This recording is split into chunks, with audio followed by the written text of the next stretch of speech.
So you can modify these multiple choice questions in a number of ways. You can also add more choices, adding more extremes or putting moderately in the middle. You can edit multiple items here immediately. So here you can copy paste in response options.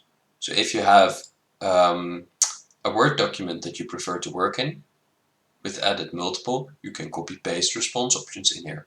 Also, if you have multiple choice questions, you can copy paste the response options in the next multiple choice item too.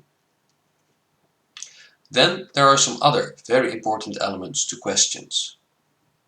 So let's scroll down a little bit. This is about how it is presented to the candidate, but this is most important.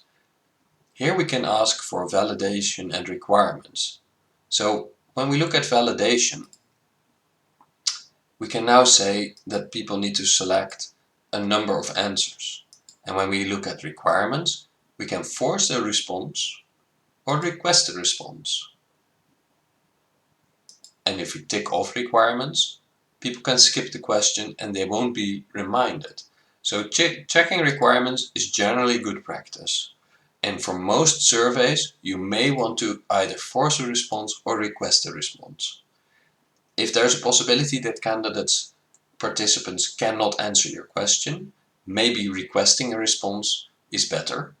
But for example, attitudinal or trait-like questions, forcing a response is pretty common.